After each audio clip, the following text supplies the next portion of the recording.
यादव जगत में रही बा। हम अपनी पार्टी के द्वारा अपने गुरु जी का एक श्रद्धांजलि गीत भेजत रही आप लोगों के बीच में। सुनने वाले मित्र सब भाइयों को स्वागत, वंदन एवं अभिनंदन। नमो नमो माता पिता, नमो नमो गुरुदेव महाराज, नमो नमो माँ सरस्वती, नमो नमो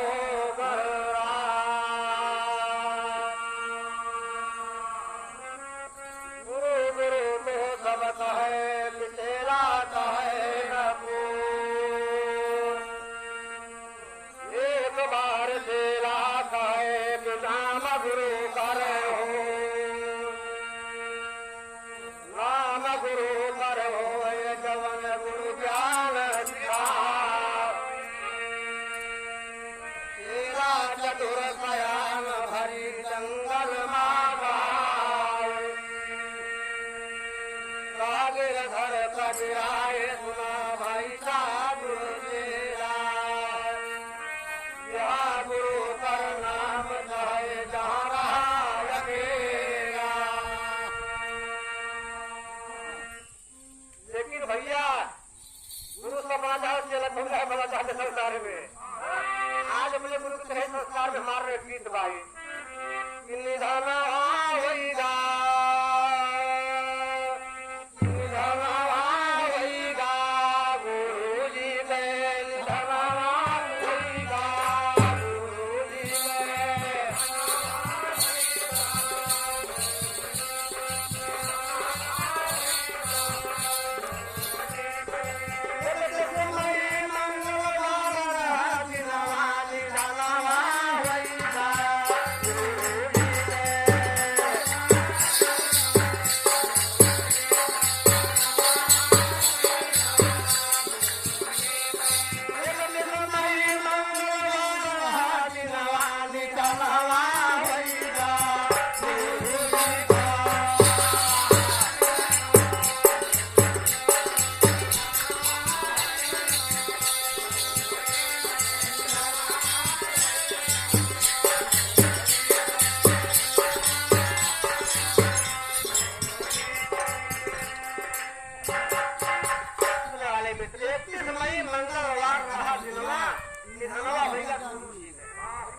गुरु तुलसी राम जी को सुनिधा पाया नावा,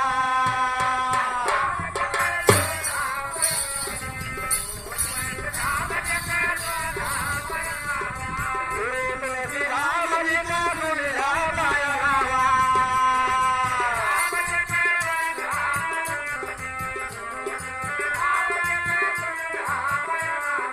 राम बनवरिया हरे हरे जनमावा,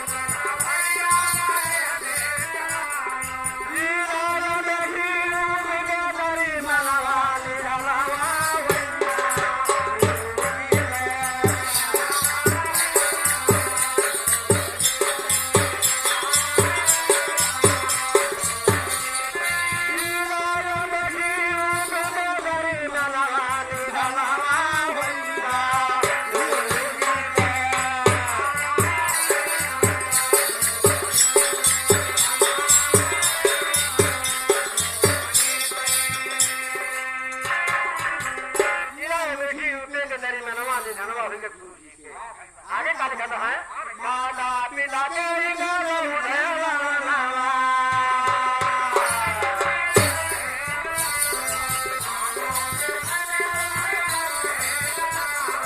माता पिता तेरी गौरव नावा,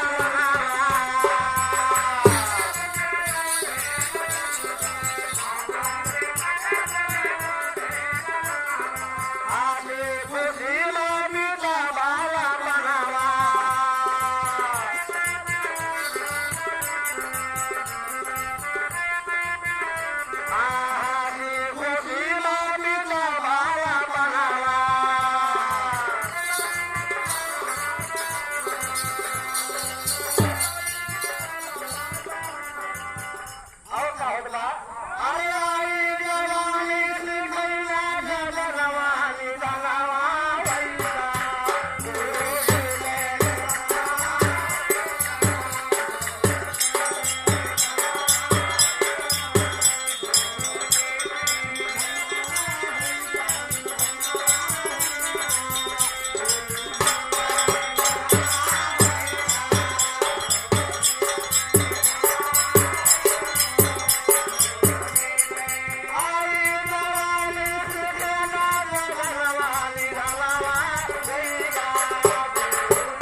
पास बनवा निधनवा हो गया गुरु जी के इससे मेरे भैया लाशा साहब चाहिए भैया घूमने कहेंगे यही बता दे मेरे गुरु जी बहुत बड़ा कलाकार है भैया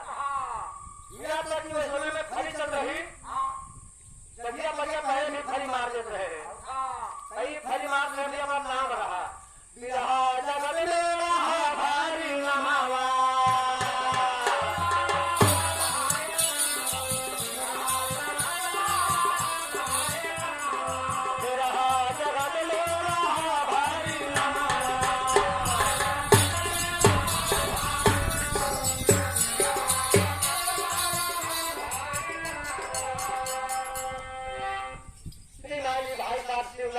भैया हमारे भाई साहब तकवा एशिया की पावन धरती से गुरु जी के श्रद्धांजलि गीत पर 1,000 रुपए का पुरस्कार हम और पार्टी को भैया जी के प्रणाम है ईश्वर जीवन खुश रखे भैया जी के और भंडारा भरा रहा है लेकिन आगे क्या लिखा था है गुरु जी भैया बड़ा नाम रहा है उनका और लिखे विधान का है जगत में रहा भारी नमावा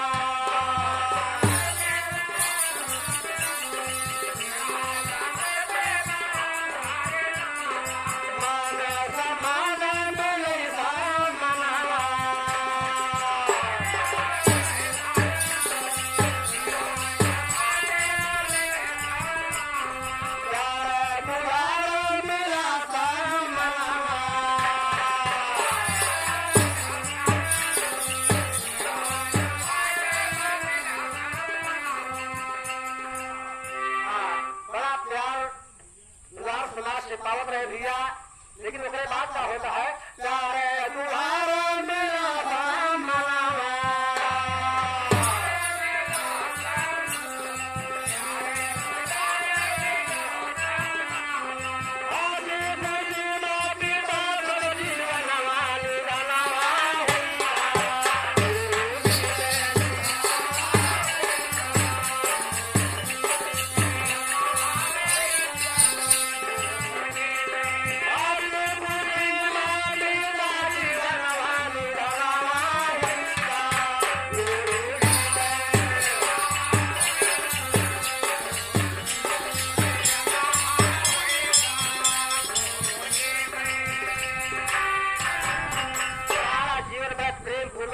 खुशी में जीवन बीत भैया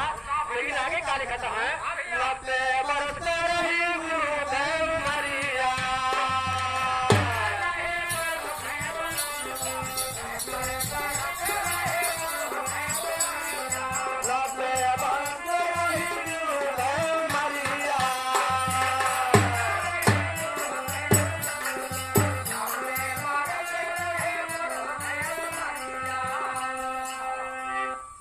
भाई साहब अवधेश कुमार यादव रामपुरी रोहली गौरी की पावन धरती से जी के कार्यक्रमों द्वारा गुरु जी के श्रद्धांजलि गीत पर 21 रुपए का पुरस्कार हमें और पार्टी की तरफ जी के बार बार नमस्कार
सभी की आंखें नम हो जाती हैं, सभी लोग रोने लगते हैं।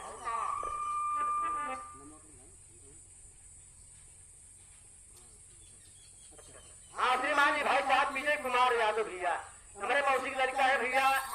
राम भाव धाम की पावन धरती से भैया जी के कमलों द्वारा गुरु जी के गीत पर 21 का पुरस्कार हम और पार्टी की तरफ से लड़के भैया जी के चरणों में नमन है। लेकिन होता है अरे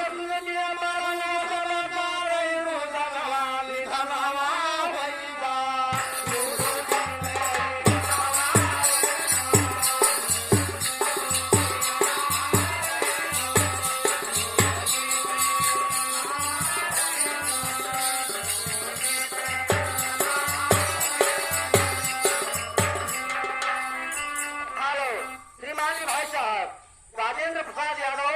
ग्राम पूरे रोहड़ी गौरीगंज की पावन घाट है भैया जी के कदमों द्वारा गुरु जी के गीत पर 51 रुपए का पुरस्कार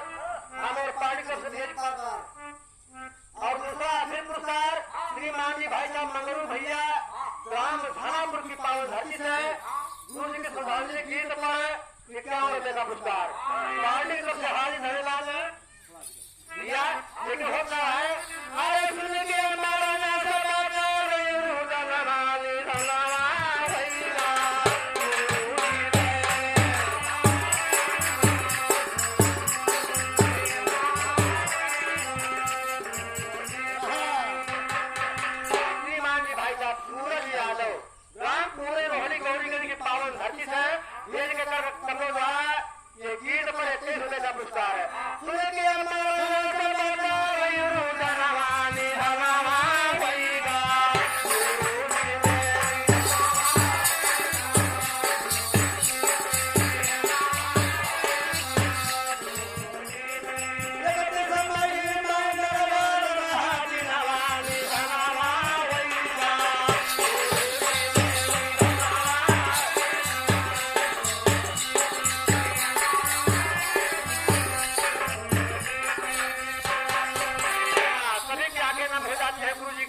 अपने गुरु जी के नाम से एक गीत भेज रहा है।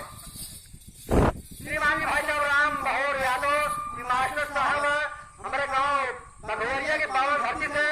गुरु जी के कर्तव्य द्वारा 21 रुपए का पुरस्कार हमें पार्टी को भेज के प्रणाम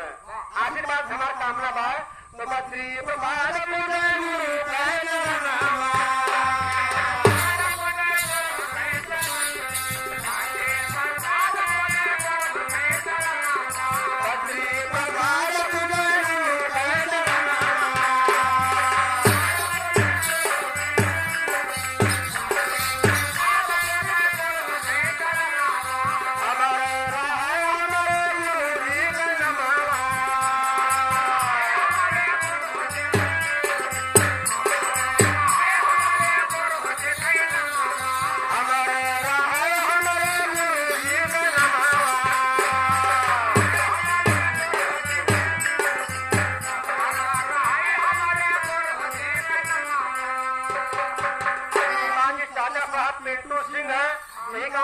के पावन धरती से गुरु जी के श्रद्धांजलि गीत पर 21 रुपए का पुरस्कार है। तो आगे का लिखा है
अंतिम में क्या लिखा था है?